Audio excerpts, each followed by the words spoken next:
Hello everyone, this is Draginhikari, and I welcome you back to Gemini Home Entertainment.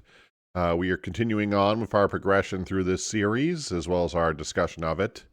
That we started on Wednesday, sorry. I can't even remember what day it is. Off to a good start here. Anyway, I'm not going to do a full recap of what we went through last week, because once we're done actually going through the videos, I'll probably give you my thoughts as a whole, which will probably go into a little bit more detail on some of the stuff we saw prior, so let's not waste any time on this here. We got through the first 9 videos in the series, and now we're moving on to video number 10. We got 9 more videos to get through, so let's not waste any time so this doesn't take all night. So, alright. I think we're good, so let's move into advanced mining video. Advanced mining vehicle. I can't read either.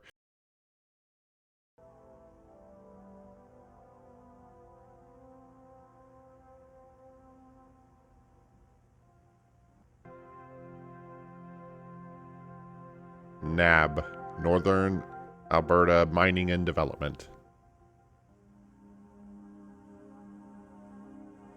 After years of development, NADMAD is proud to unveil the future of mining technology.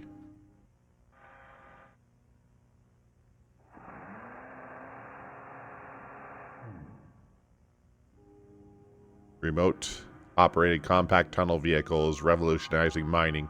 Control entirely via computer. The rock makes it safe to traverse areas normally inhospitable to humans.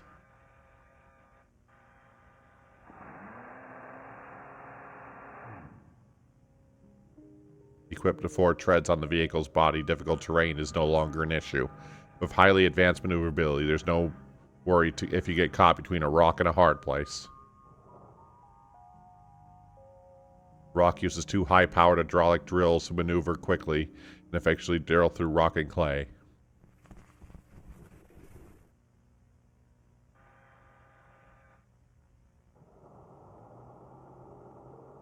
A rotating camera is attached to the vehicle, provides a live video feed of the rock. The camera can pivot 630 horizontally and 90 degrees vertically via the control terminal. The camera is capable of a 100 and 300 millimeter optical zoom to focus in on important details.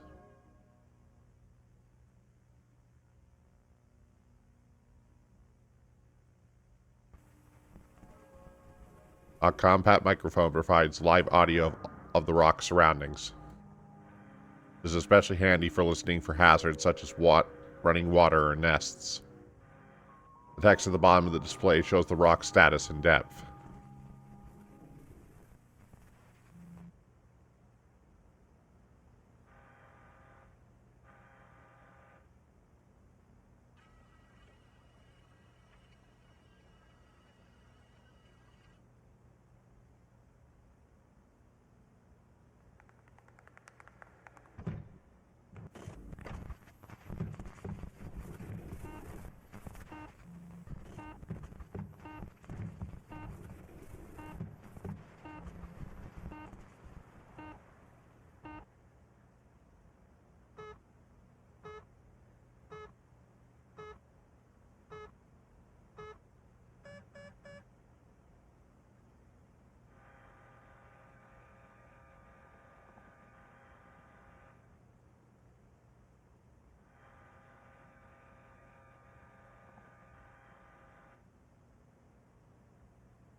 Industrial-grade battery ensures a long life for the rock.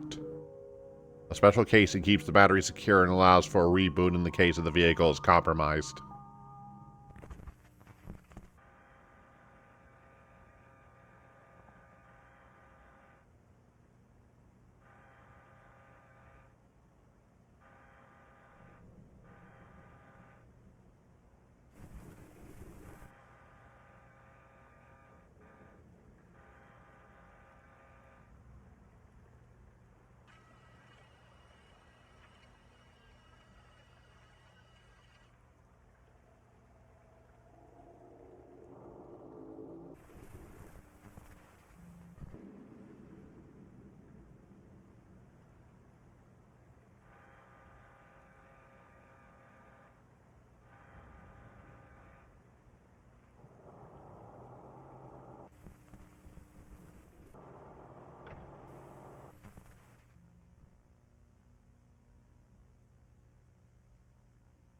Blood pumps through the garden's veins.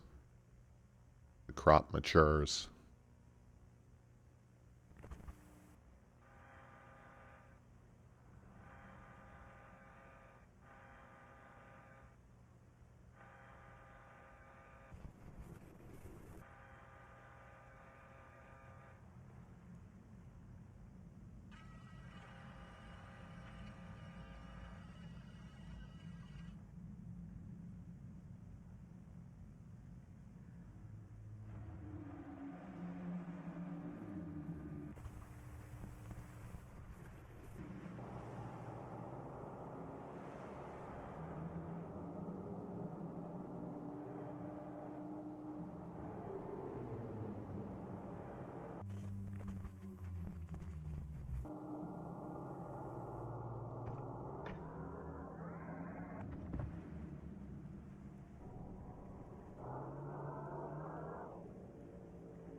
Shifting chevron's shape anatomy.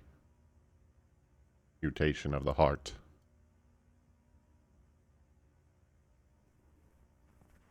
Evening exploder.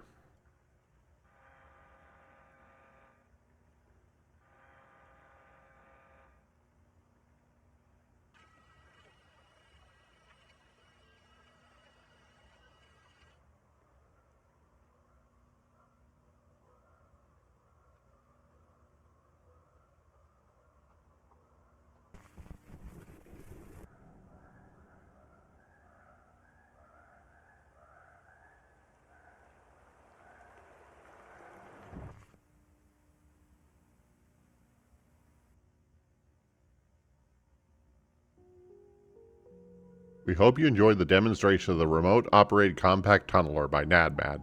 More information regarding the rock can be found in your booklet.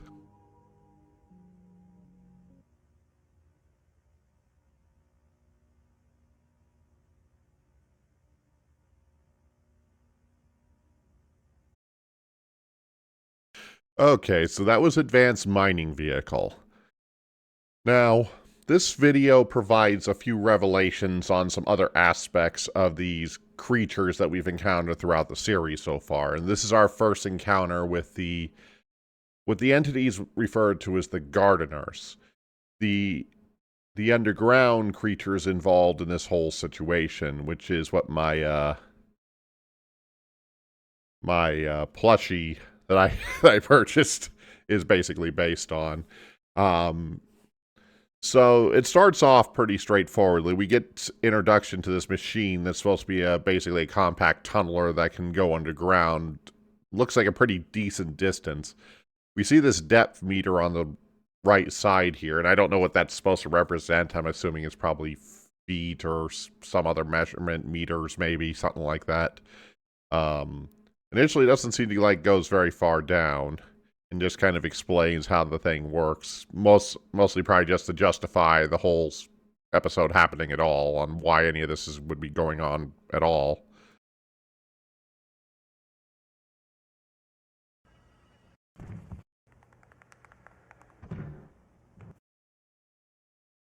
And then at this point, as it's wandering around, we hear something in the background. That clicking sound has been heard before. Specifically in sections where the wood crawlers were involved in the situation. So one of the wood crawlers seems to have found the thing and started dragging it underground.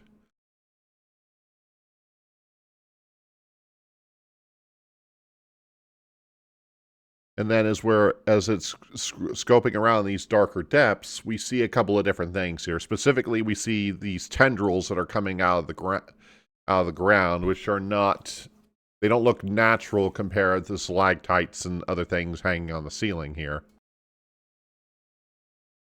And then we start getting weird messages in the presentation when we start looking at these tendrils.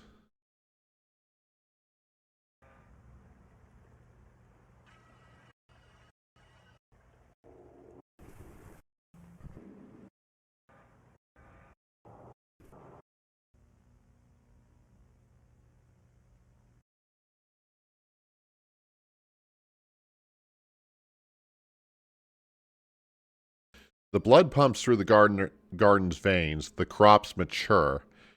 Now, the question is, since these things are referred to as gardeners, they're obviously trying to grow something. And they seem to be using the underground for this purpose.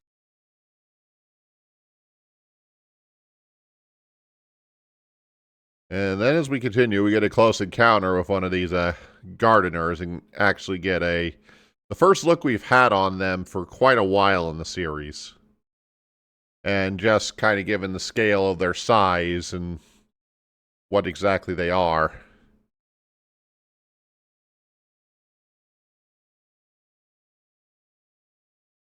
The drone gets covered in the tendrils.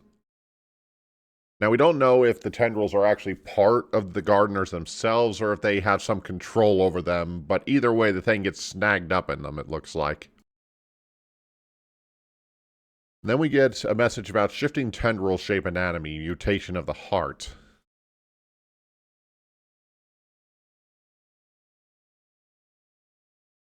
And then pretty soon, the thing just starts getting dragged further and further underground until we completely lose the signal on the device. So, the main point here is that the gardeners are more than likely responsible for the creation of things such as the wood crawlers that we've been seeing throughout the series. The gardeners basically acting as the parents or the top of the hierarchy of these creatures that are invading at this point. And likely they're responsible for the wood crawlers that actually go up to the surface and do other things. At least that's my interpretation of it at this point. Just going to double check my resources again and just make sure I'm not forgetting anything.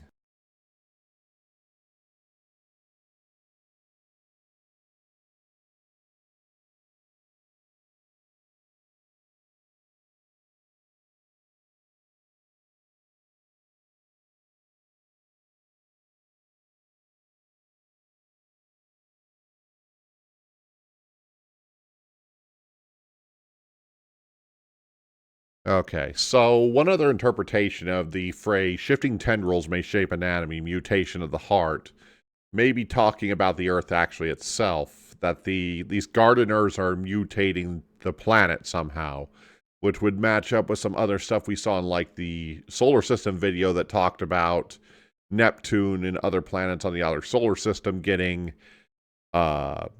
mutated by what the iris or whatever these things are per se. That's pretty much everything for this one. Well, let's not waste any time. And let's head into deep root disease, which is the next video.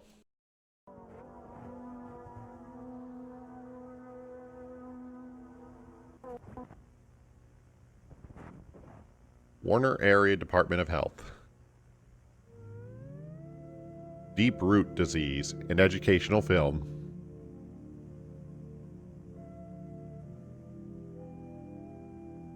Sections, roots, contractions, bulbs, diagnostic sprouts.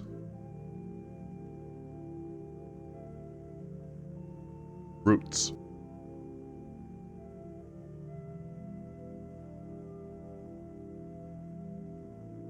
Root begins to form from the underside of the bulb once the rooting stage begins. Speed of growth increases as the rooting stage progresses.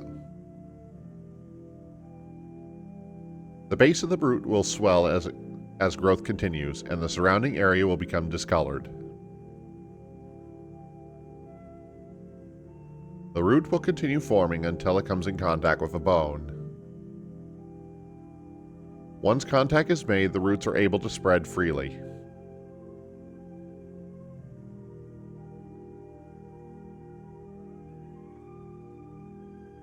Contraction. The following demonstration will explain how an individual may contact deep root disease.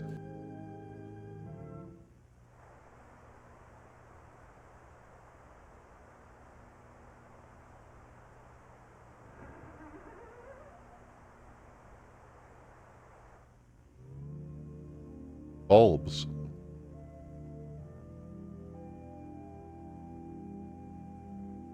Typically appearing on any normally exposed part of the body, arms, legs, neck, etc.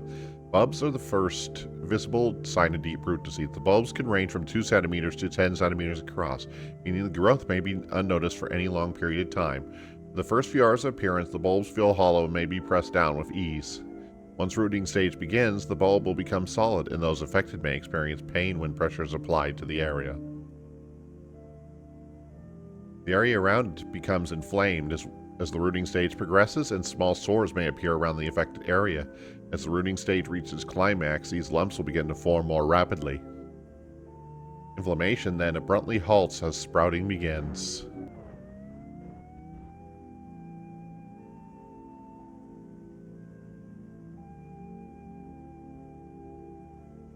Diagnosis. If you believe someone you know has contracted deep root disease, proceed with this very simple diagnostic test.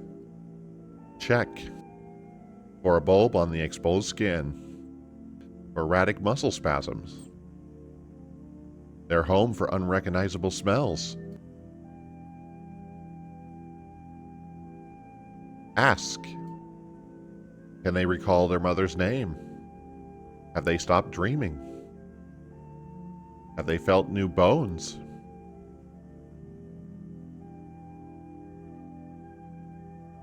If 4 or more of these tests describe an individual they know, they may have something else. Proceed with protective safety measures. Sprouts.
Okay, so that was deep root disease, which brings on another complicated element to this whole situation, and is a video discussing something referred to as deep root disease.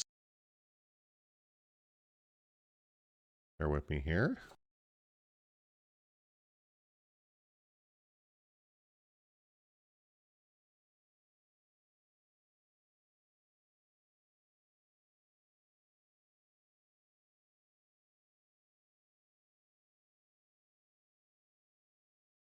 Sorry, having a slight issue here. Sorry about that. Okay.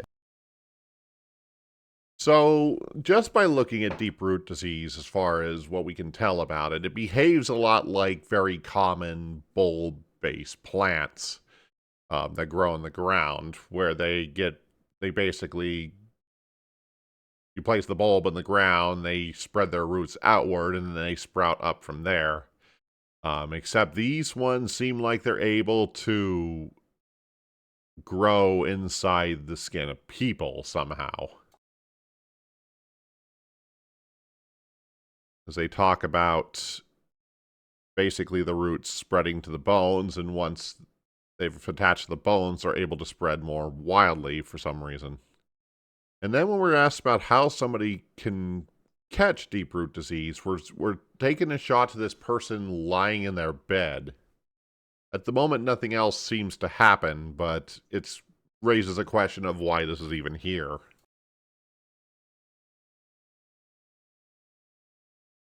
So we get more information about deep root disease, and the interesting thing that seems to come up during the diagnostics section is to talk about things that you could look for. Now, the first one is pretty clear. I mean, if there's something growing on the skin, that's going to be pretty noticeable. But it's the other two things that don't make a lot of sense right off the bat. For erratic muscle spasms, and they're home for unrecognizable smells. Now, if you remember from the wilderness survival video, there was a comment about the plant or the thing we now know as nature's mockery, which also talked about paralysis and muscle spasms as a symptom of what it is.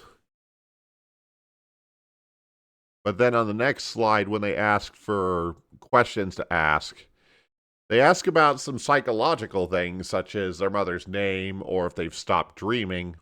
But the more disturbing one is the last one, where if they have felt new bones, which is usually not possible, as you probably know. At most, you can have growths that work like that, where they feel hard and that they feel like they're attached to the bone in a way, but it's not really normal to say you feel new bones.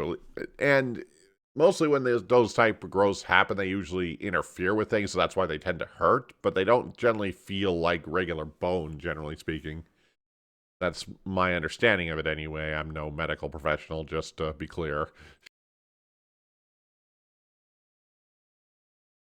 And then we get to the last part, where we first get this disturbing scene about the sprouts themselves, which seem to form the shape of, like, sometime a tendril arm, along with fingers.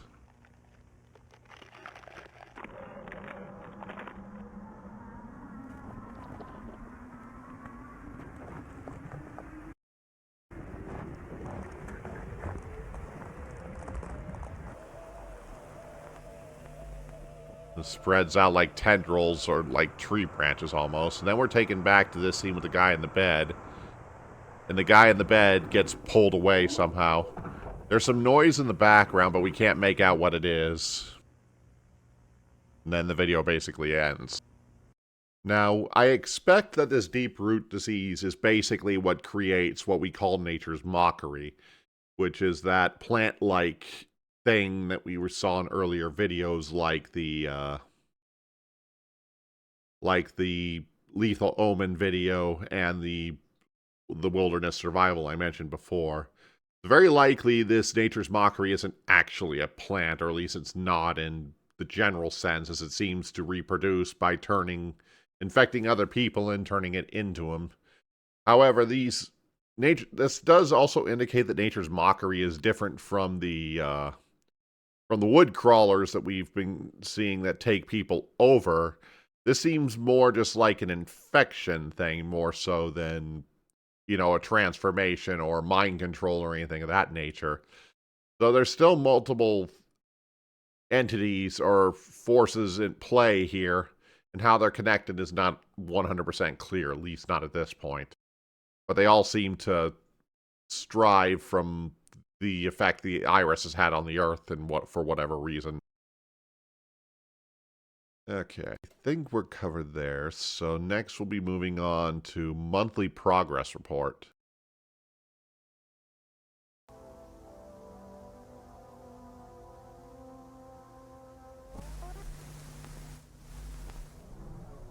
Ragnad Computing. Monthly progress report. Project information. Project name, Project Infrared. Manager, Organizer, ACL Manager. Active. Progress 84% complete. Client. Communication active and available.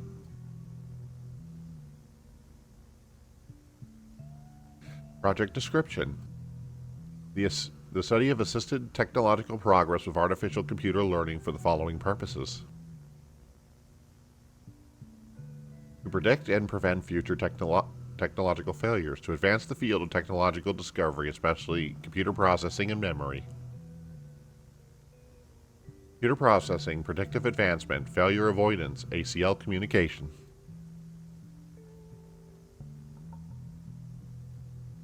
Computer processing. Developments throughout the month of October have led to drastic increase in graphical capability for Ragnan brand personal computers.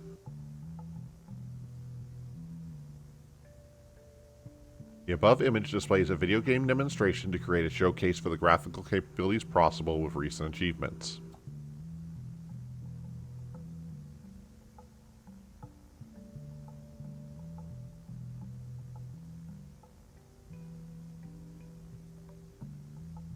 Predictive advancement.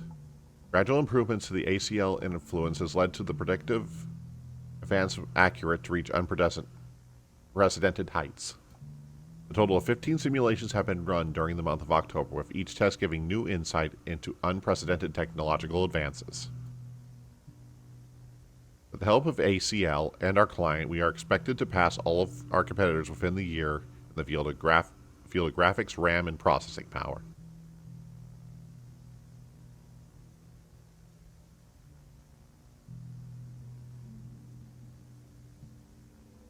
By running hypothetical scenarios through the ACL system, we have successfully avoided 23 technological failures in Ragnan Computer's future.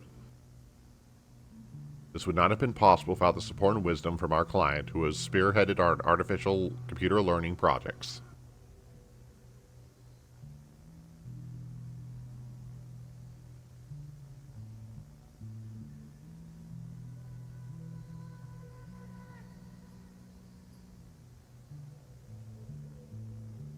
All communications made with our client through the month of October have been recorded via ACL's monitor room and will now be showcased on this tape.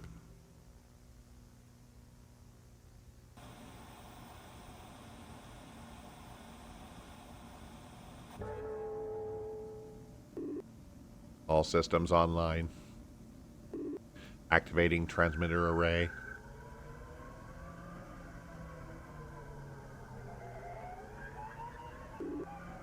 Transmitter array active.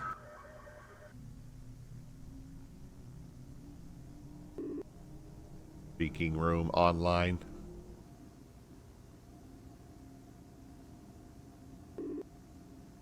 Entering prompt. Earth. Client ready for speaker.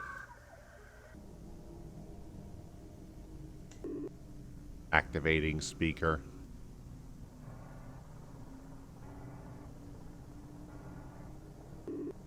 Speaker active. Receiving iteration. Iteration force 17. Mary sees the gateway die. Sleeping ones are eaten whole.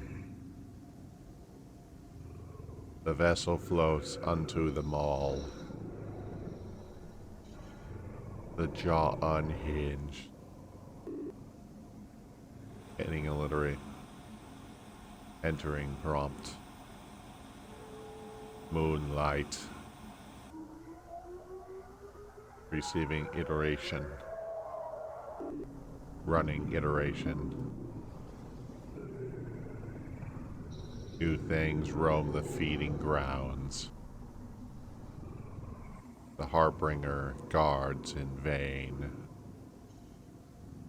Mary hears a creaking sound. The hungry eye is welcomed. Ending alliteration, entering prompt. Yak.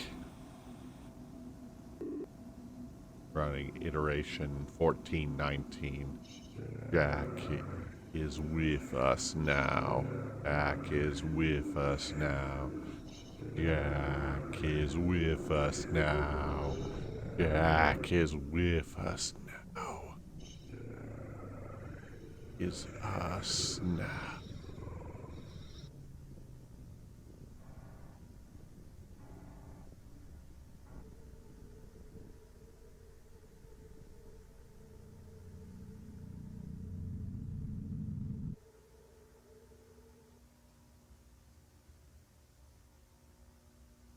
Final words. In short, progress made through the month of October has drastically increased our technological capabilities. Our client's influence on the ACL system has allowed for tremendous progress to be made. We expect to meet our client in person in as little as 7 months.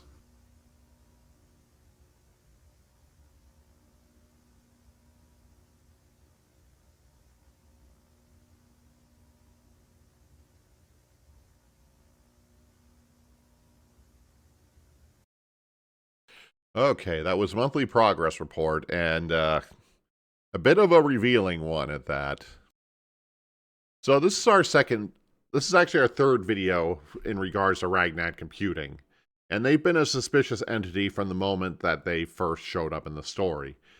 First appearing in the artificial intelligence video, basically talking about their artificial intelligence system that is being developed to be used in multiple products, which we saw the result in the Lethal Omen video, where a game using this technology was apparent. Our question at that point in time was whether Ragnat Computing was working with this entity willingly, or if they were being deceived somehow. And based on this video, it seems like it suggested that they either at least know what they're working with, or are willingly ignoring the fact of what they're working with for their own benefit, from what it sounds like. So the video starts out pretty straightforward, pretty common, like business presentation of progress of certain projects and things like that you would have your general business meeting.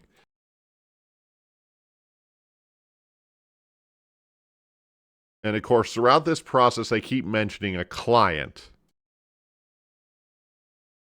and how this client has had a major influence on their ability to increase their technological capabilities.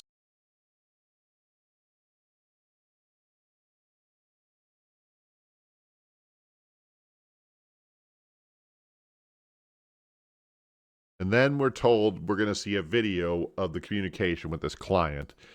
And we're shifted over to a bunch of computers covered in those same red tendrils we saw in the advanced mining video and a few other places in the story so far, which are usually marks of either the creatures or the iris itself.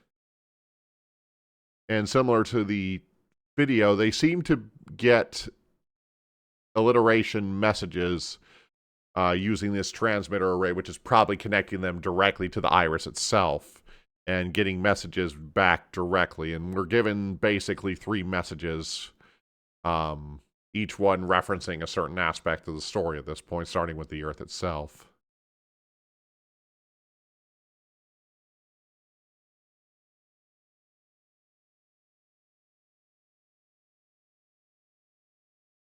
And it comments on Mary sees the gateway die, which in past stories, the only time we've seen a gateway mentioned was it was mentioned during the solar system video that the Saturn's rings were the gateway, but it's still not exactly clear what that means in this context. Sleeping ones are eaten whole. The vessel floats into the maw. The jaw unhinges. This is also where we've seen Mary before. That Mary was originally also in the artificial intelligence video and was constantly being brought up by the computer during that video along with Jack. Mary fell down the stream in that video, and this probably suggests that something happened to her, which will become clear later on. But it sounds like basically the Iris's intentions for the Earth are proceeding with very little resistance. So we get our second alliteration. Moonlight. And new things roam the feeding grounds, which may be a reference to either the previous videos about the Camp Moonlight Acres, or it might also refer to the mining video robot we saw in the mining video. The Harbinger guards in vain.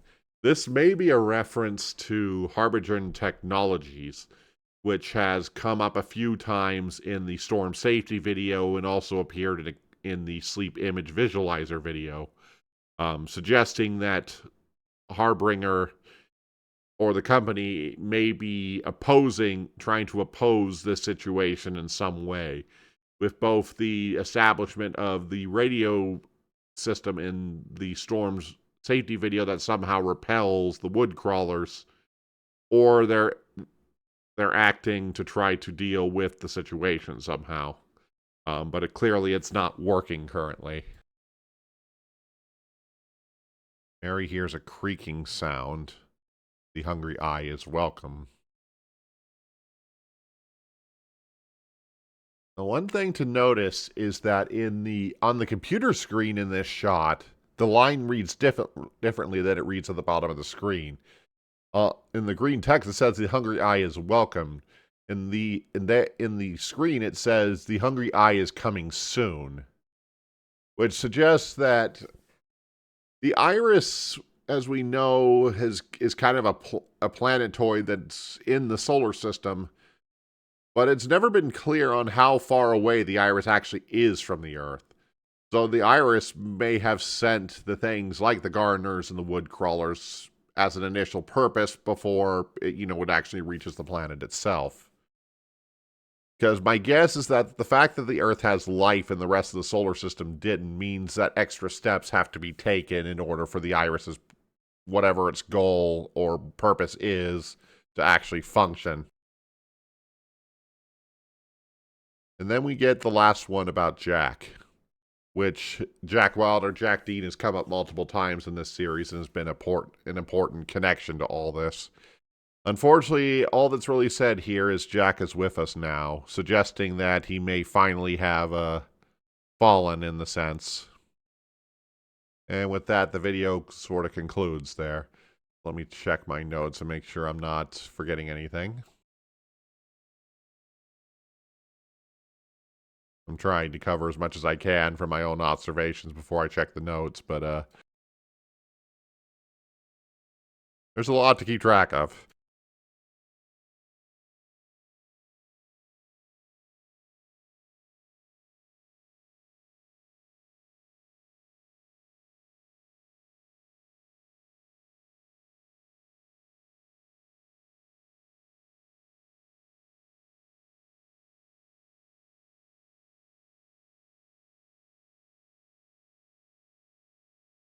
And also, given the time frame that was mentioned at the end of the video, suggests that they're going to meet their client face-to-face in at least 7 months. So it looks like it's about half a year before the iris actually ends up within the range of the Earth.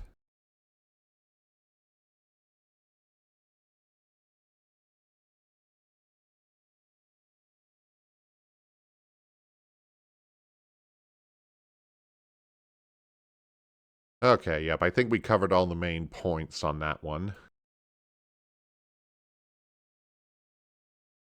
So now we move on to the Christmas Eve party video.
Okay, that was the Christmas Eve party. I didn't speak during this one because I felt like this one just needed to be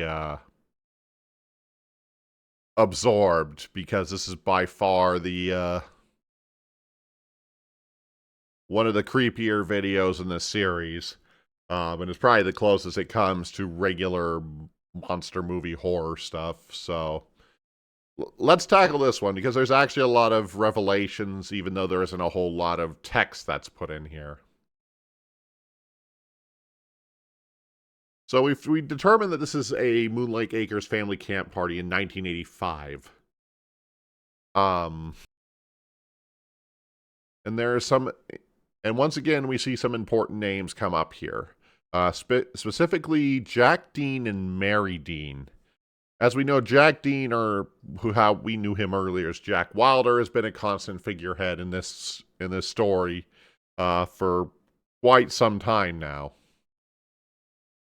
And if you remember previously, in the previous video, we had comments that Jack is with us now, and this seems to be pointing to the fate of Jack. What's most interesting is in regards to the fact that the videography is done by both Jane Dean and Mary Dean,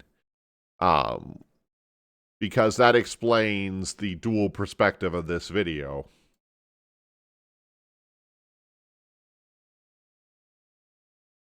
So we basically start off in the forest. It's pretty general holiday scenes until we get to this point.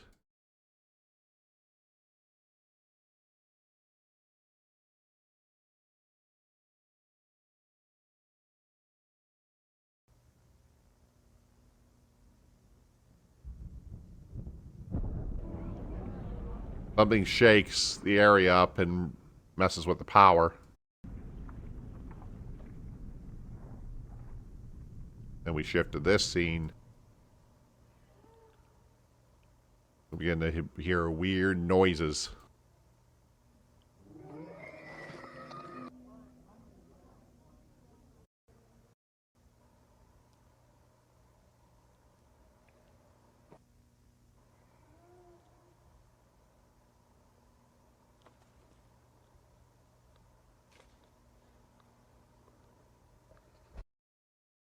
And stop there. Here, we've seen this hand before. As kind of stated in the Moonlight Acres video, the wood crawlers and the gardeners are often portrayed with tendril or almost insect-like legs.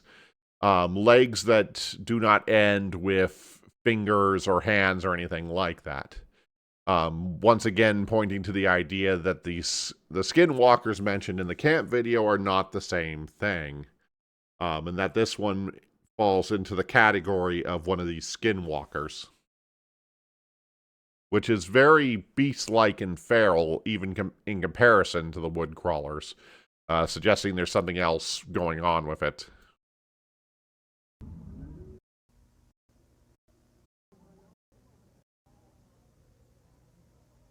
Then we head back to the...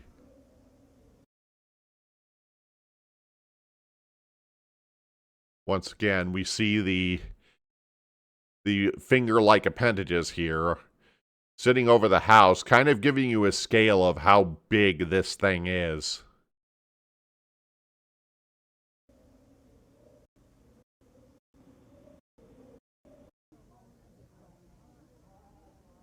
And then, through the camp video, we start hearing knocking. Except this thing's not just knocking on the door, it seems to be knocking on the roof or anything it can get to, really.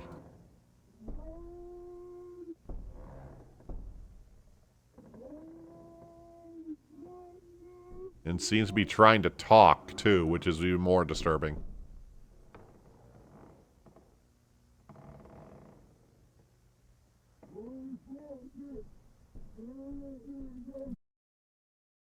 And then we see this thing over here, which seems to be part of whatever this thing is.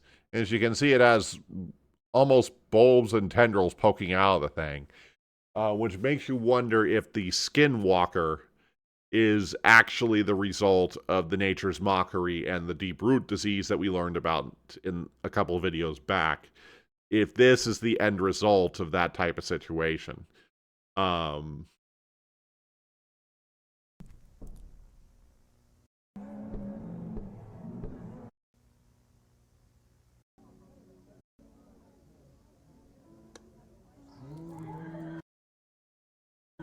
Then it appears and screams at us again, and probably kills everyone in the cabin. Then the final revelation of this video is basically the identity of our creature. This skinwalker, or whatever it is, was Mary. So, and given that both Mary and Jack have the same last names, he was likely married to her or a sister of Jack at one point in time, but is definitely not anymore.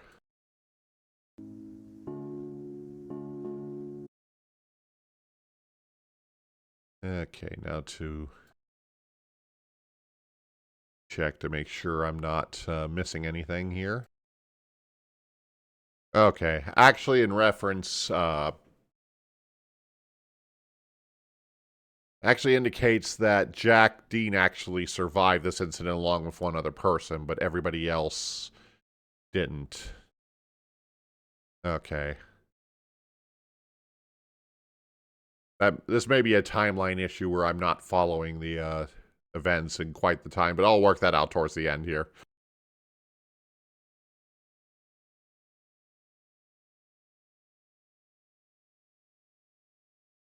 Okay, we have 2 more videos left in the box series. The next one is the home invasion help. We have horror videos to watch.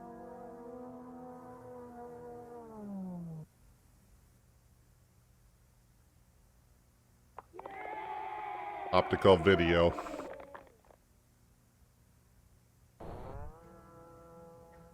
Home invasion, help and safety.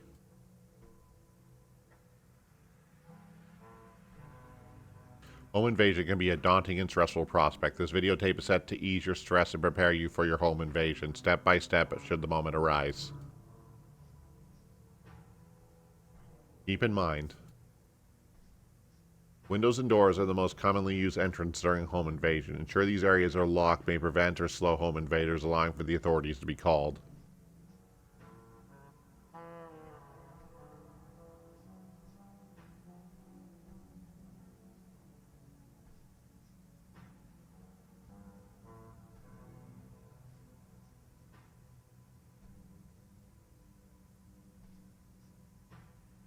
As most home invasions take place at night, sufficient lighting can successfully stop a home invader before they even reach the house.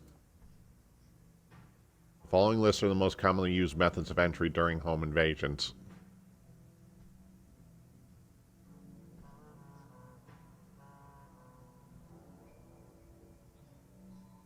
Breaking a window can cause easy access in the home. Note, this will cause noise that may alert prey. Vocalizing, making percussion noises against the door may cause prey to be drawn to it, allowing for easy access into the home.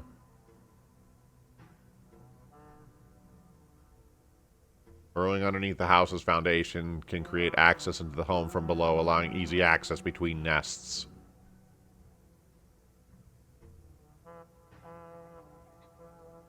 Following will explain what to do upon entry into a home.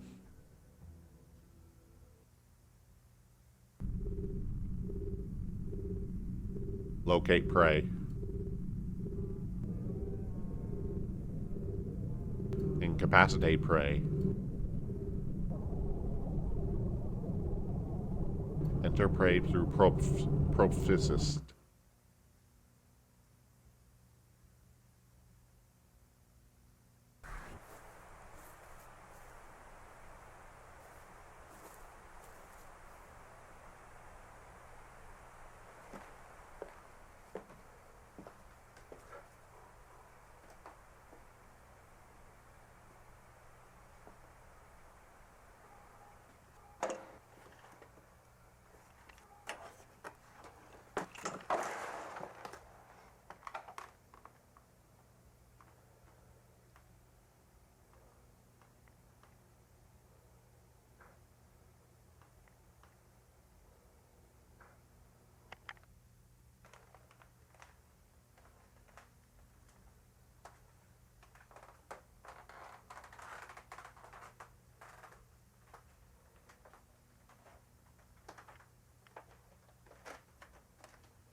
Okay, so that was home invasion help. As we can see, these things are trying to get a little more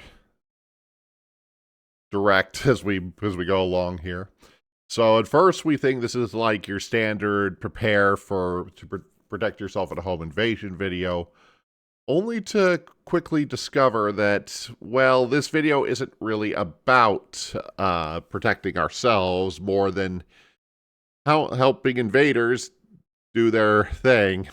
Particularly the wood crawlers would be my guess here. So, yeah, they talk about doing things like luring people with audio noises and burrowing underneath the home's foundation to create access from the home below, allowing easy access between nests, which means these things seem like they're just intelligent enough to actually plan out their actions or what they're doing, which is not exactly a great thing for something that seems to be capable of taking people down without much difficulty.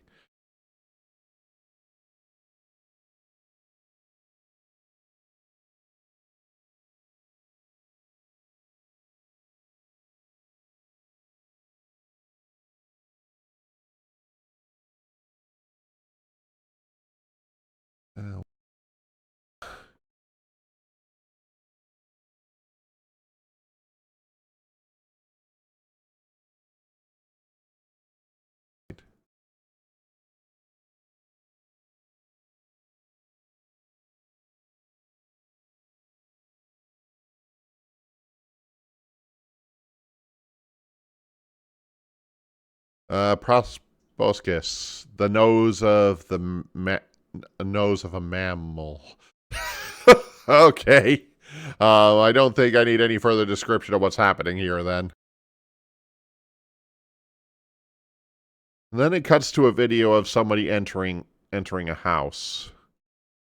Initially, he doesn't find anything until he comes to a particular room in the house and starts finding those same red tendrils we've been seeing throughout the series in seemingly strange places. Then he comes across one set of these tendrils sitting in a chair.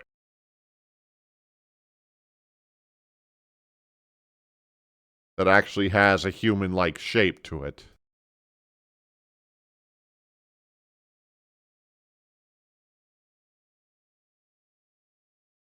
And we know this thing is somewhat alive because it turns its eye towards the camera before the camera shifts again.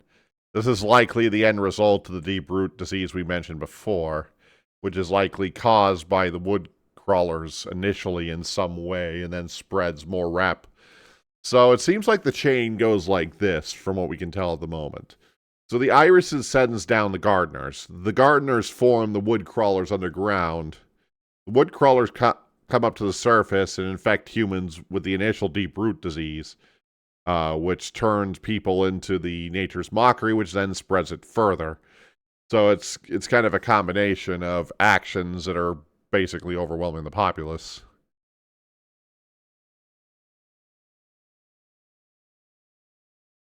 But unfortunately for our trespasser here, he's kind of spotted. As we can see, we're back to the very insect-like legs, suggesting that this is a wood crawler and not like one of the skinwalkers or things we were seeing before.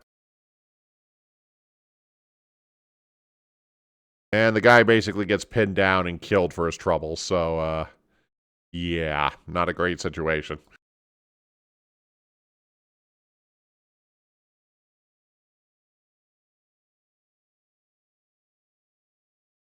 Says, this episode reveals basically one stage of the deep root disease, but it's unclear if this is the final stage or if it's some other part of it, since in the shifting tendrils, another... Oh, no, wait, never mind. I'm sorry. That's about something else. This is also the second mention of the optical video group, which seems to be connected to this in some way, but we still don't know how exactly.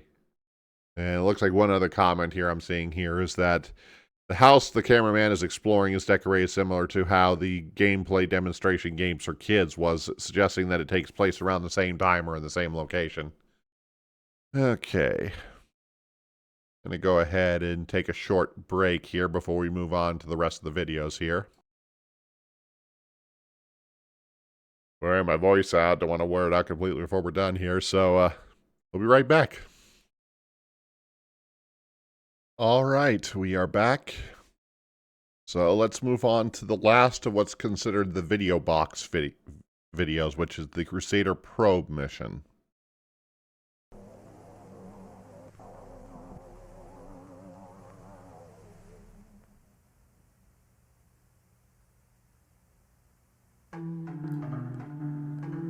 Geneva, high-quality educational tapes. Crusader 5. After 12 long years, Crusader 5 successfully completed its planetary flyby mission, resulting in a plethora of new data and photographs.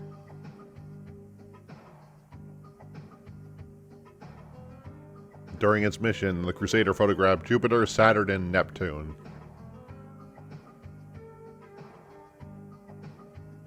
Jupiter, Crusader incident timeline, outlining the timeline of events leading up to and during the Crusader incident.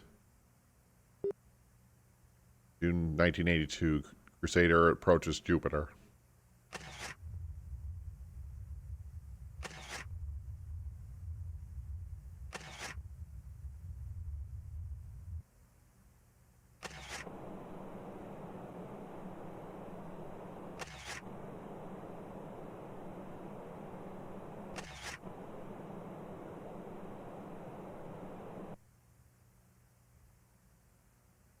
December 1985, Crusader approaches Saturn.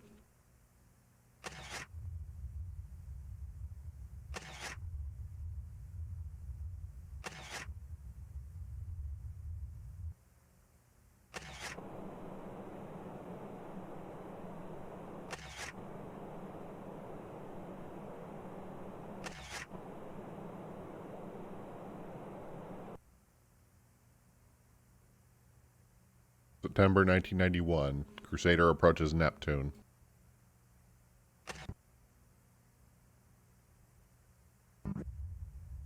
November 20th, 1991. February 1992, Crusader approaches first cluster.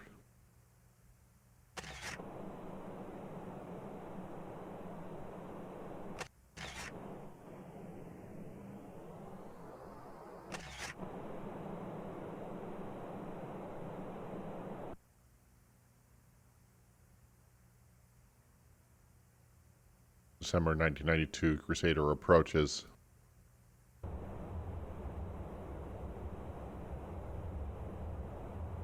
moon of the Iris.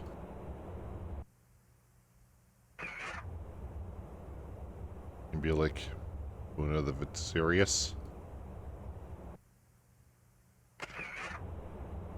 Eucus, moon of the Iris.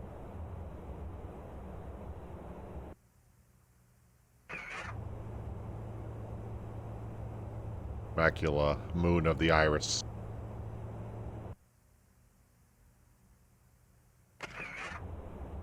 Sirius, moon of the Iris.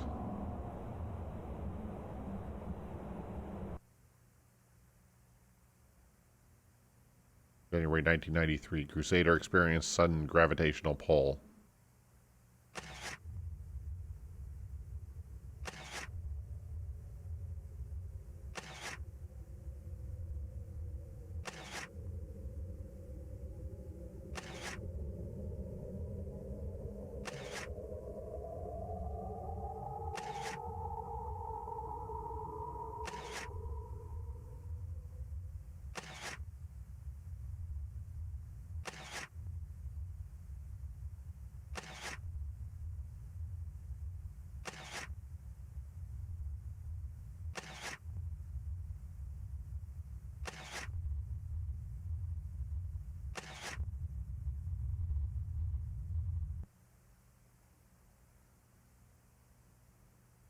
January 1993, Crusader enters the esophageal grove.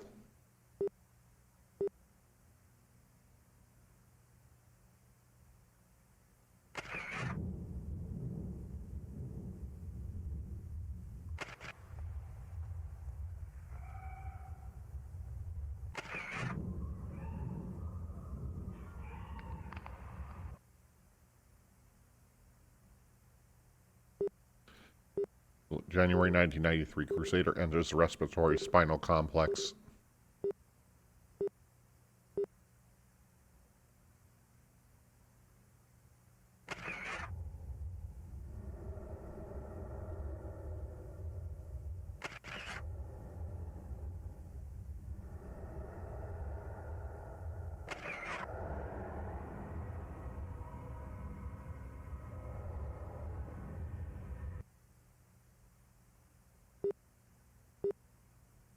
February 1993.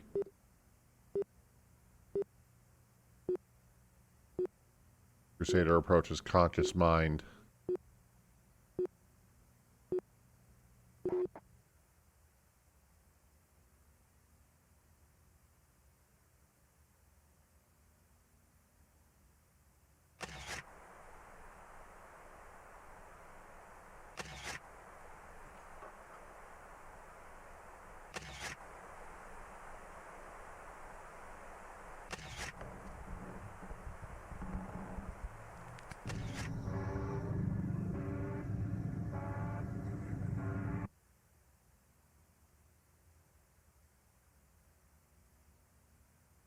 Crusader signal lost for 7 months.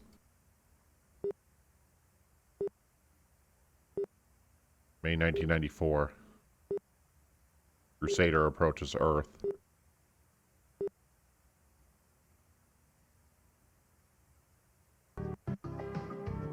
Conclusion: Crusader's voyage through space has been thrilling for scientists and space enthusiasts alike, uncovering hundreds of new exciting possibilities for humanity's future. Who knows what's in store for the Earth next?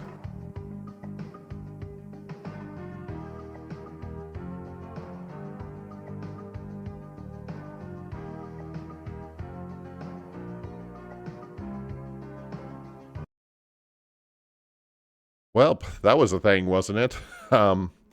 Okay, so this video covers a space research satellite referred to as Crusader 5, which was originally intended to visit the outer planets of the solar system and basically explore the space around there, of course, like many other satellites we've sent before. This was done in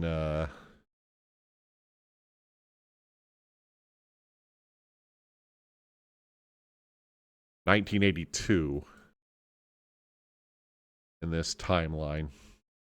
So even before it starts discussing its visit to Jupiter, it is immediately cut off, and we're switched over to a different video about a Crusader timeline incident. So it visits Jupiter and Saturn as expected. However, when it's approaching Neptune, there's nothing there. Neptune is basically completely disappeared. And as we recall from earlier videos, Neptune was basically infected and mutated somehow. But what made it cease to exist is a more pressing matter in that, I think. But it starts cutting to some bizarrely shaped moons that do not match the type of structures that we see. You know, they're shapes that don't really exist. And that's when we learn that the moons we're seeing are not of any of the planets, but of the iris itself.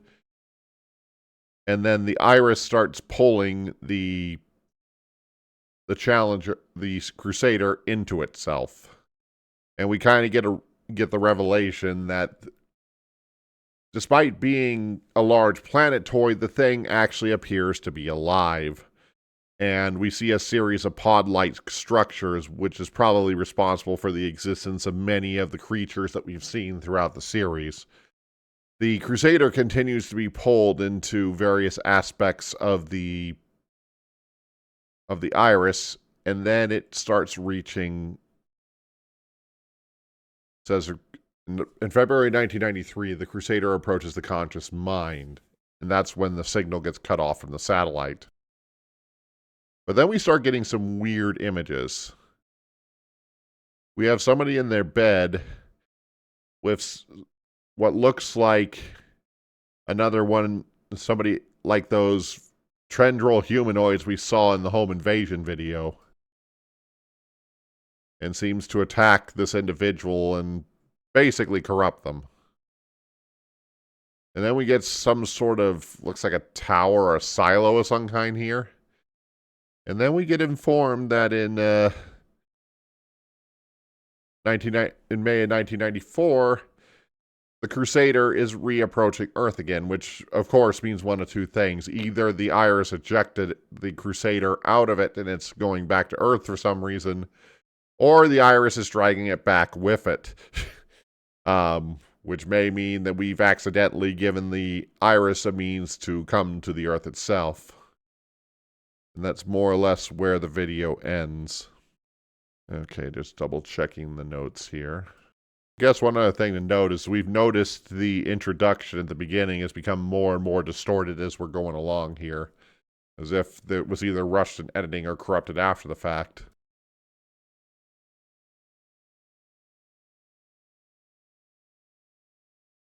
Okay, the next three videos are what are referred to as the library episodes.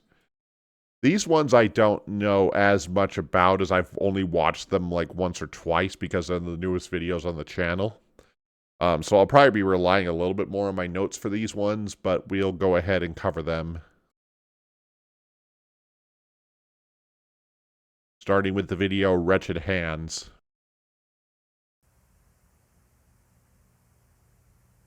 Following segment utilizes a live feed of Lake Mount Bank in Canada during its broadcast, approximately 25 minutes before the first attack.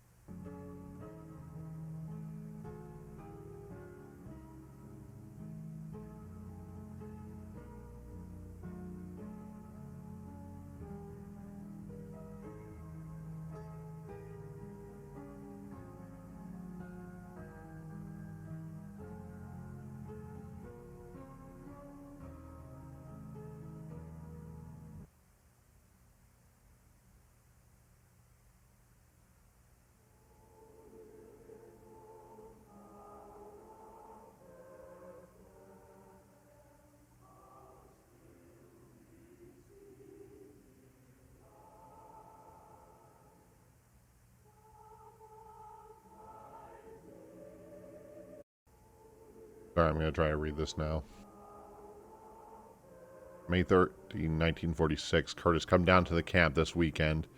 Fulton and I have devised a plan on how we can continue to uphold the deal without giving into these beings' abhorred demands.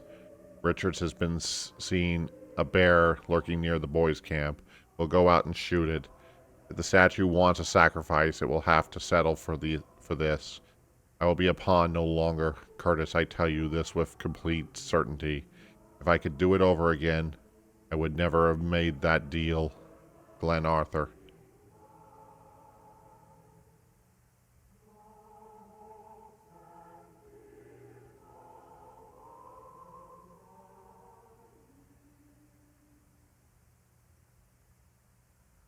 May 1946. Wretched hands tapped my window. A stranger's fangs scraped the walls.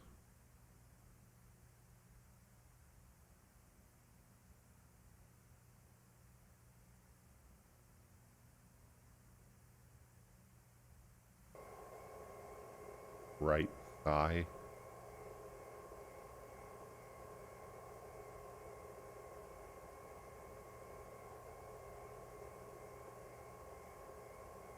Unators. Neck region, underside.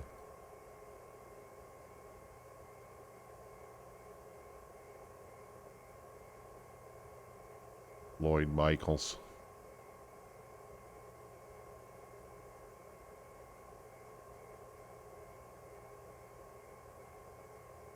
Christine Hoyt.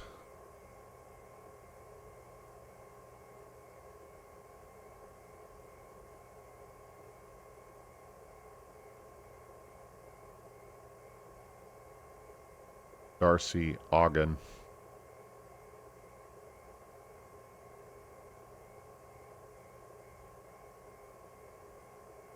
Mary Dean.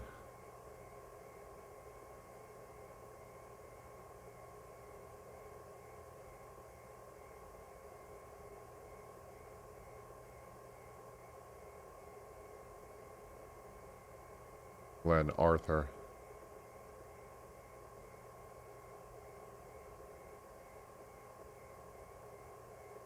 Photo suggests an extraordinary increase in the organism's deterioration since mutation.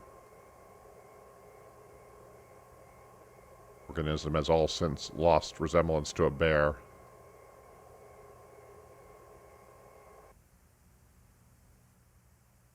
Sorry, I forgot these ones end really suddenly. Okay.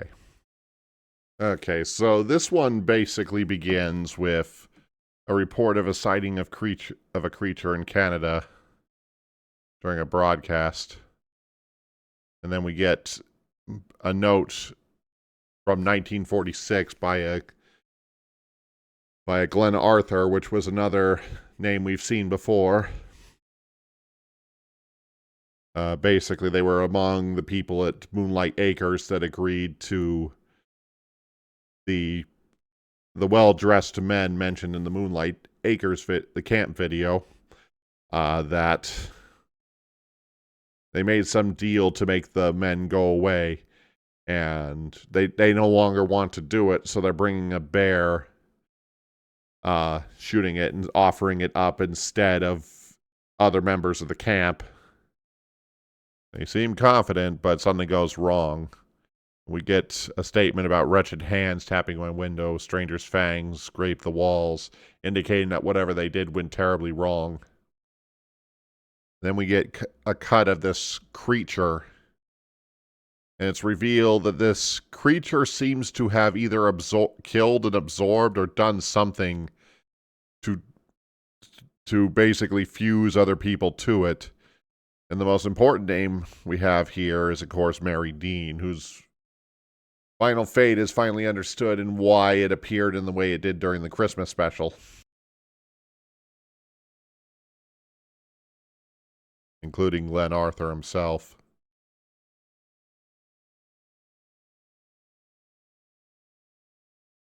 It's still mutating.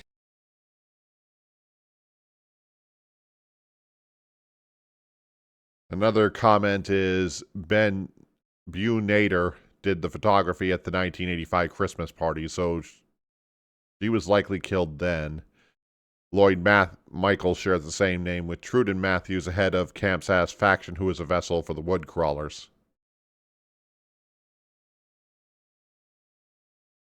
Okay. That's the gist of that one. Ready to move down to shifting tendrils.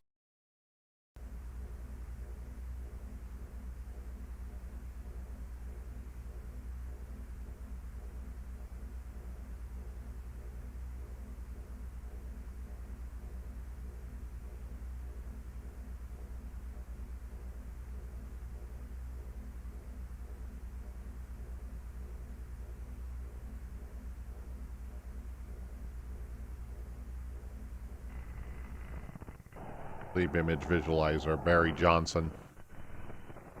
Begins 8:30 a.m. ends, okay, 2:34 a.m.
Well, that was a bit intense.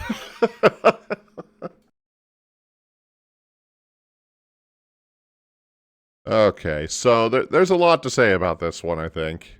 So we start out with basically a piece of an extracted root from nature's mockery being displayed before something is ejected from it later on in the clip.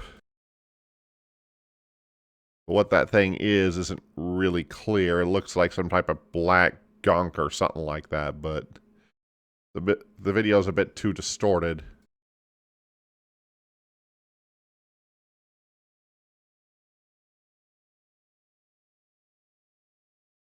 And then we get another sleep visualizer image for Barry Johnson that began at 3:30 a.m.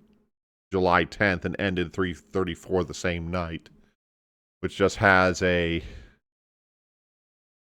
blurry image of somebody peering through a rectangular hole, which might be a reference to this holding room we're looking at here.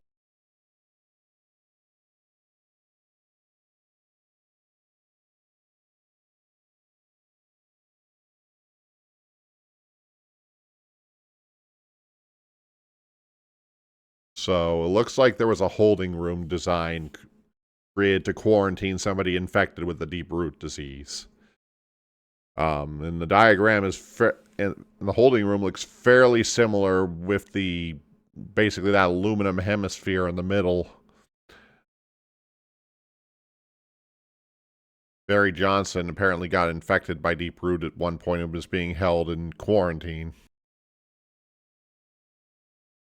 And throughout the video, we're given implications on how this whole deep root disease progresses.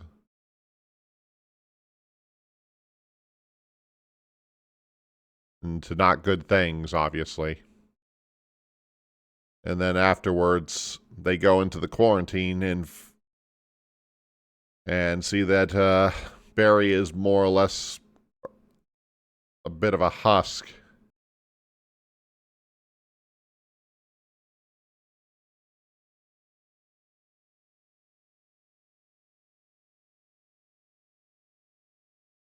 Begins asking questions.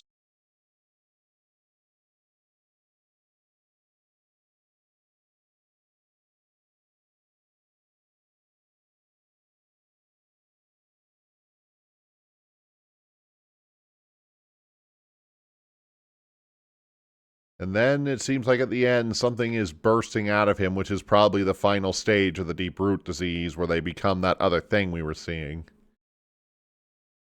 What remains of the eyes are glowing. The loose jaw opens wider, and something begins to hatch out of the root pile. The sap seedlings terminates whatever's coming out of the roots, and the video ends there.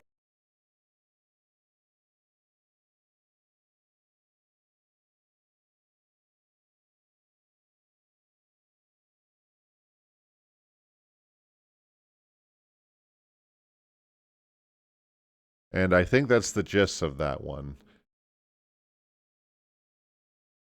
Alright, let's tackle the final video then.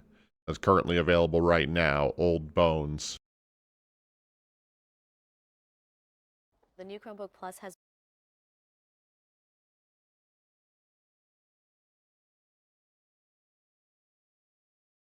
What's happening to the tissue is not only entirely unlike what's typical for the disease, it's completely counter to it. Instead of attacking foreign tissue, it welcomes it. The bones don't decay. Organs blindly fuse. Bulbs fester and swell. Tissue refuses to die. It is hypermetastatic. It is at this point most analogous to a tumor. I would not speculate on the states of the minds within.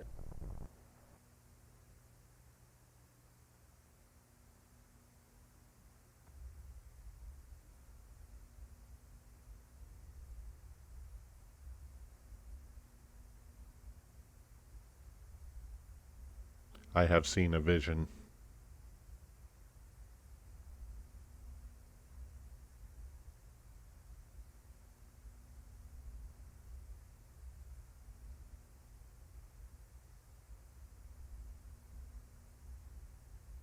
Heavenly visitors.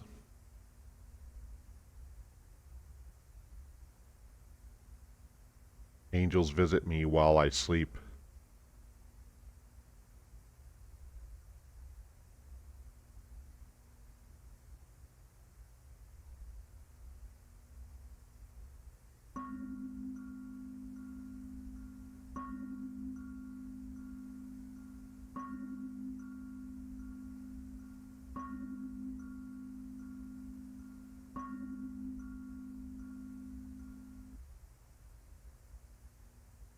When the hosts of heaven would commune with me.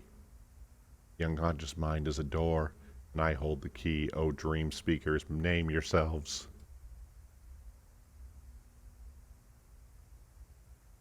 Visions from my angels, a half-living thing grows outside camp.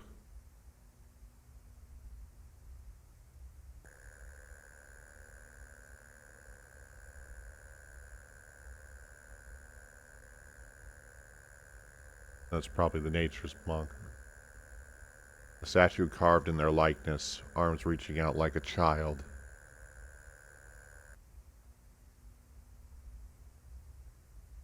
I have been offered a new covenant.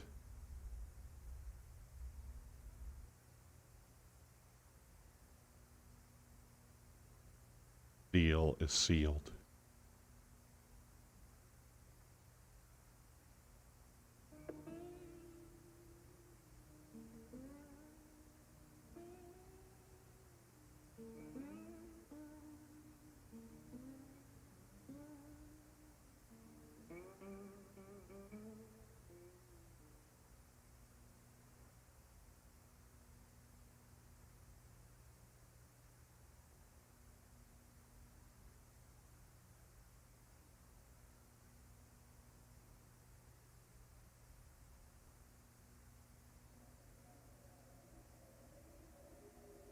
The deal is broken.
Okay, so that's the final video. So let's try to break this one down because a lot is happening here.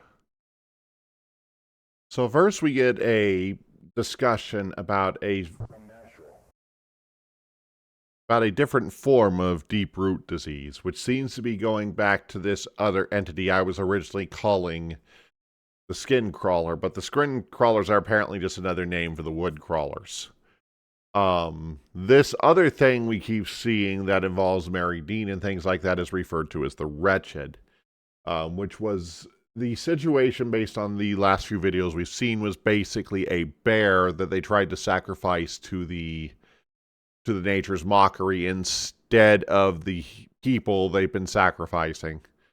For some reason, with it being attached to a bear rather than a human, it changed the way the thing worked. So instead of basically creating more of the same, it seemed like it was more absorbing people into it, which is why we saw the weird mass from the other part of the video.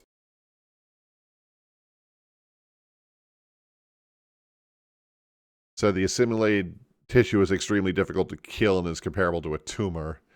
It implies that the mind of the wretched's victims may still be aware and sentient. And there's also a comparison diagram between a normal bear skull and that of the wrench, which has been drastically increased in size and mutated something that only vaguely resembles a bear. And then we saw a series of messages about a vision that Glenn Arthur was seeing earlier on, describing his first contact with the Iris and his messengers. He may have seen a vision of Neptune with the energy beam, similar to the one we saw in the solar system video, coming from it, and having an object land near Moonlight Acres, thinking that they were like angels or something like that, and began to follow their perspective there. Basically having a nature's mockery, instead of turning into a monster like normal, just kind of kept growing into a tree-like shape.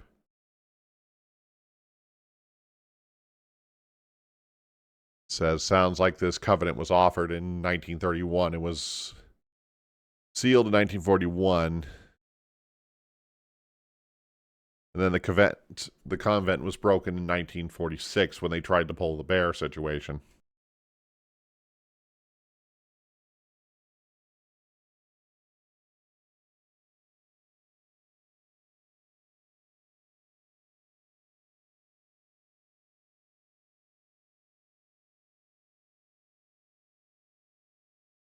As we kind of see more evidence of the deep root disease turning people into even more bizarre creatures. And then we start getting some more itineraries similar to what we were receiving in the videos from Ragdad Computing. I couldn't read them because they were flying by too fast, but now I can. Wretched hands tap my window. Stranger's fangs scrape the walls. Sleeping beneath the feeding grounds, a cancer shares a dream. Jack heard it again. There is a voice from space. Jack, do you see me? I have become something else. I am still in here, a relic of that faithless day. Do not leave me, you bastards. Old bones grow. And then the wretch is seen through a window. We can see a human face opening their mouth and closing it over and over again. Only this person's still alive, but they seem to be aware of their surroundings, even though we can't hear what they're saying. Eventually, it just moves out of sight and disappears.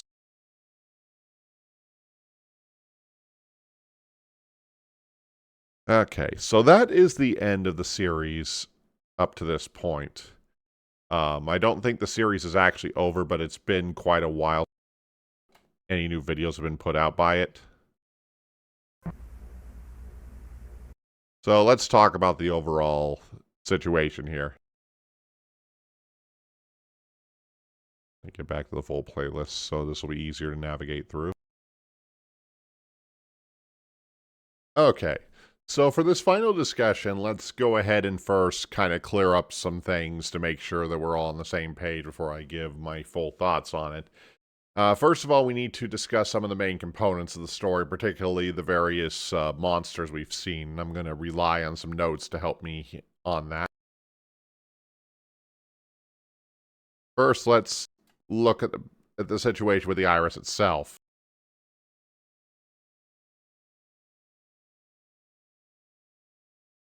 The iris, as we know at this point, is a planet-sized life form, apparently. And Eldritch horror is basically the genre we're going with here.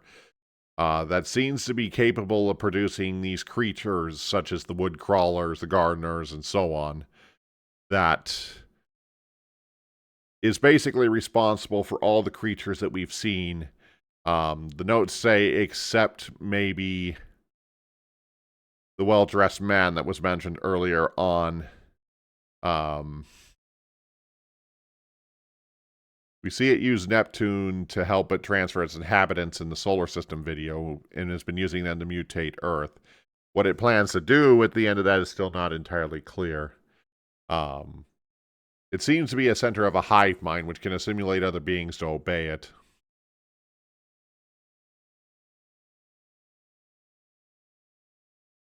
Next, we have the wood crawlers, which were the first entity we encountered in this story.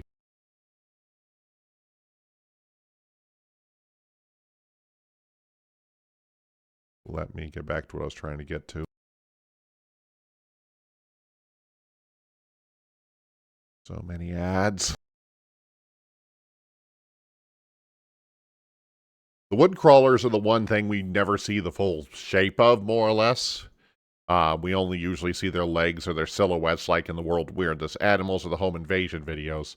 From what we've seen of them, they kind of look like large spiders, although they have legs that are more similar to harvestmen's or daddy long legs, as they're commonly known. They're roughly larger than a person and have some means of entering prey, quote unquote. But as far as what they are or what they look like, we still don't entirely know. They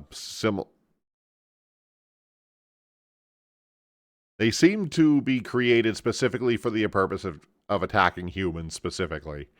They don't seem to intentionally go after very many other things, though it seems like they can.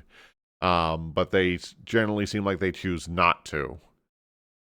Now, the reason why this might be may depend on the fact that humans are different from other animals in terms of intelligence, so it may require that the wood crawlers deal with humans differently than other life forms, would be my guess. Now let's talk about the gardeners, which are the ones we saw underground in the mining video.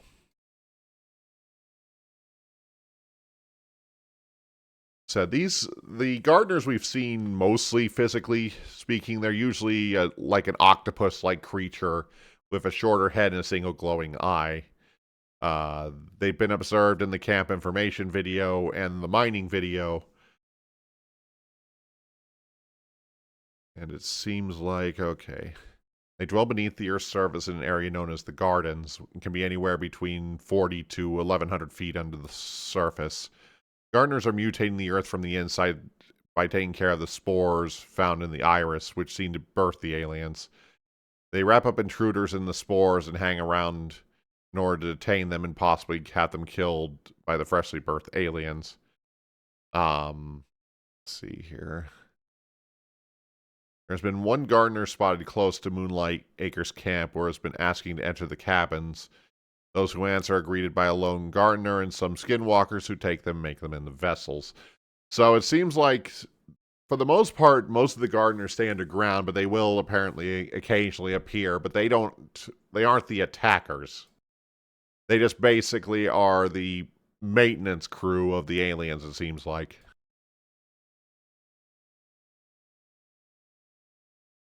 And then we get to the wrench, which I guess is considered a skinwalker. It's basically a grotesque mutant bear that has absorbed the bodies of several humans.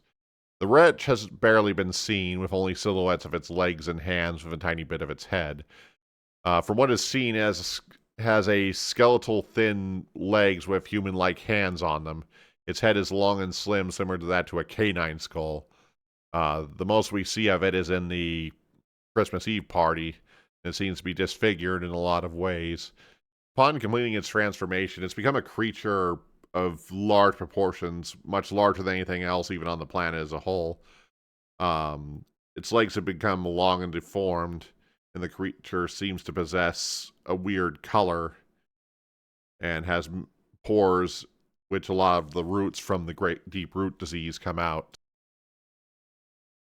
The wretch was originally a black bear found in the Moonlight Acres campground, which was shot and sacrificed to the Iris by Glenn Arthur in place of a human sacrifice. Seemingly the punishment for the sacrifice not being human, the bear was reanimated and gradually mutated into a gargantuan creature that terrorized the campgrounds. Now the monster began taking people from their cabin rooms and absorbing them into its body, and most notably Mary Dean. It later attacked Moonlight Acres Christmas Eve, killing everybody except 2 people. Unfortunately, it seems like the people absorbed are still alive and somewhat aware of their situation.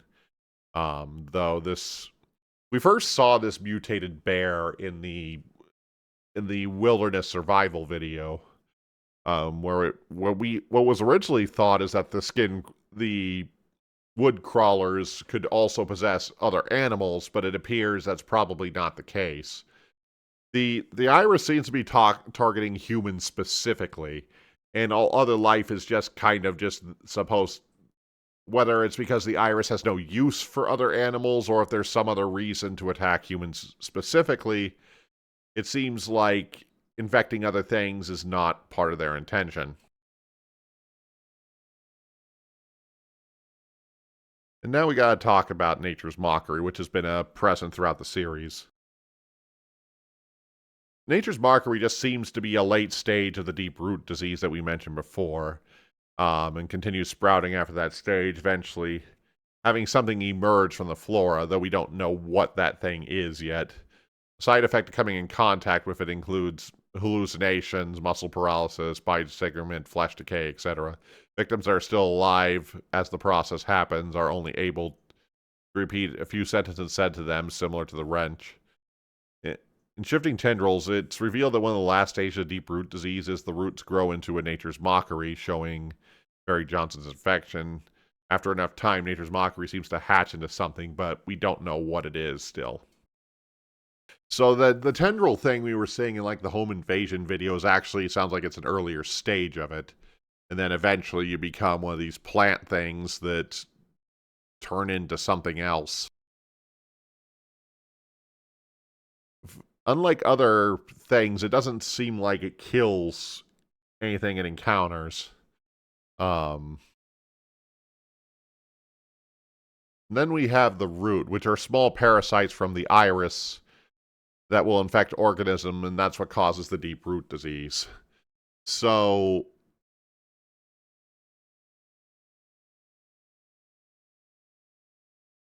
it seems like it's sort of just like a starting point for everything else that the iris is doing. That seems to be all I could take from that.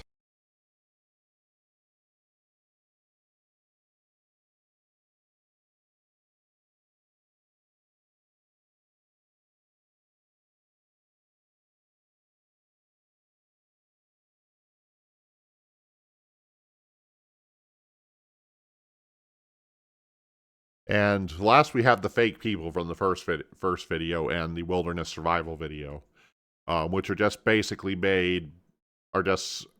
wood crawlers that have created or controlling humans in a way to lure more people to them.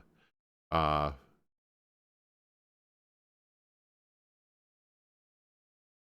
yeah, there's not much more to say about them. But those are the only other thing is the well-dressed man,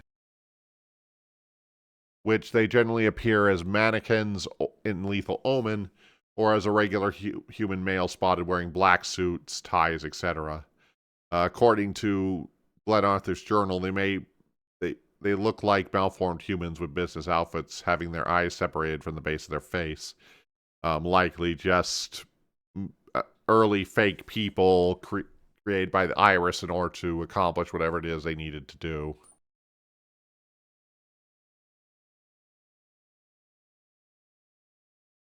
And then we have a few of the entities that we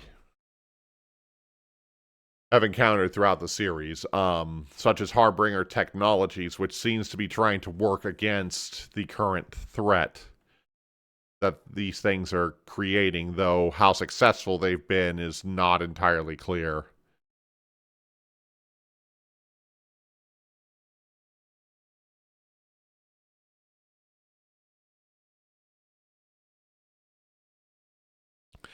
Then we have Ragnad Computing, which appears to be an organization or a technology company that's working with the Iris for their own personal benefit, but seemingly no other reason that we can tell.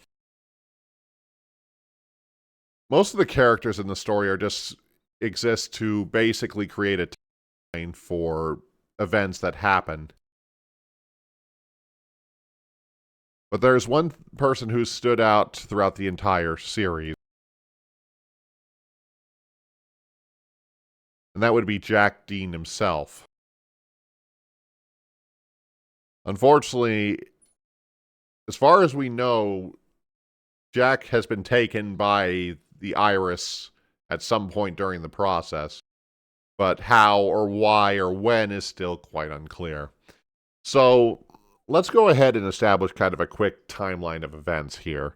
So we know at some point that the Iris came into the solar system and infected some of the outer planets, such as Neptune, and had some effects on Saturn and Jupiter in particular. At some point, Neptune was mutated and then disappeared somehow. But not before being used to send the gardeners, wood crawlers, and roots to the Earth.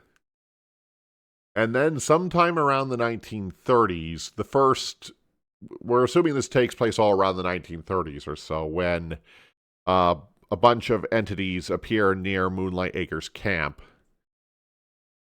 They start showing up and causing issues, and eventually they make a deal with Glenn Arthur and some other members to establish a group of sacrifice, basically because the humans involved believed that they were some type of angelic beings or something like that, which I guess wouldn't be too surprising if somebody appeared from the sky in the 1930s, I guess. But so this process continued on for some time. People were getting basically sacrificed and to the iris and becoming, wood crawlers, fake people, nature's mockery, etc., etc. Eventually, the people involved started to regret their decision and decided to find some way to get around the deal they had made. And instead shot a bear and tried to sacrifice it to the iris instead. And this was like sometime in the 1940s. The iris didn't take too well to that and decided to turn it into the wrench, where it started harassing people in the camp, probably out of retribution for their turning on them. And then later on, the camp closed for a while, and things seemed to kind of taper off for a bit. And then around the 1980s, Crusader 5 was sent up into space.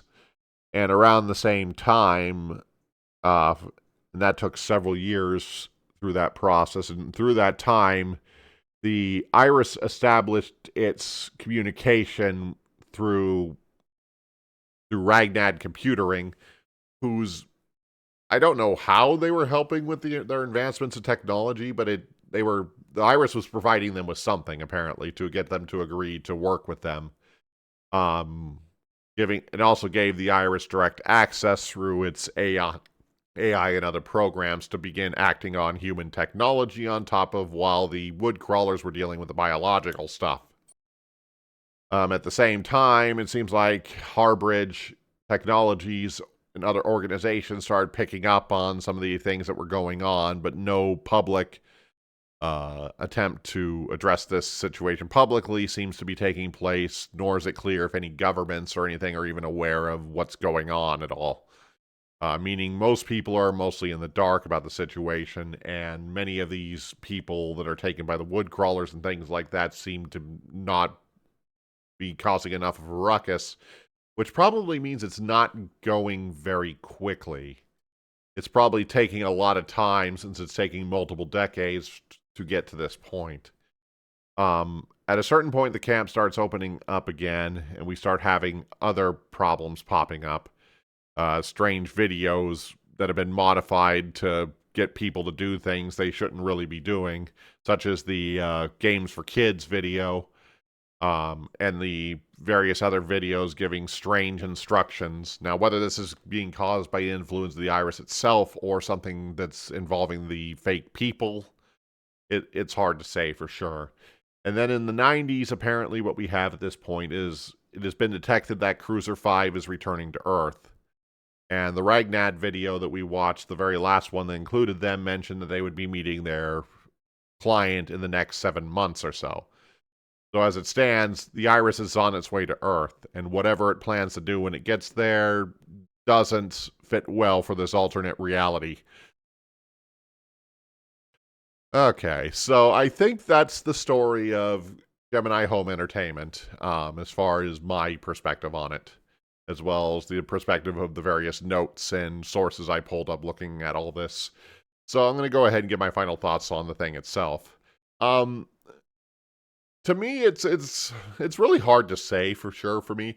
I still love this series, as it was kind of one of the earlier analog horror series I really got into when it was first coming out. Admittedly, at this point, many of the story beats and ideas featured in the story have been used so many times now that it's sometimes hard to come back to this series because it's kind of been overdone at this point. But to be fair, this was the originator of a lot of the analog horror that used these kind of same stock tropes, so I can't really hold it against them for that. But But I think they do a pretty good job of establishing their story beats, revealing things little by little in each video. It does rely on a lot of common methods of approaching that, but this, as I said, this was released pretty early on in the analog horror boom that's been on YouTube over the last several years. I don't know if...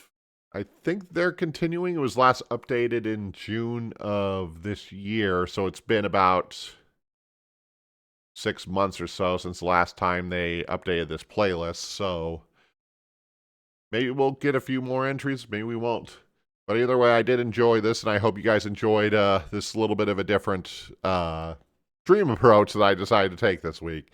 Next week, we will be going back to normal fare. I don't have the schedule entirely laid out yet, but I will be back on Tuesday with the raid group for some more Final Fantasy XIV. And we're going to continue our raid prog as always. And then I'll have the schedule out for the rest of the week, probably tomorrow or Sunday. We'll see here. Anyway, I'm going to go ahead and wrap up for tonight. My voice is starting to wear out here, if you can't tell. Anyway, thank you for joining me today, and we'll see you next time.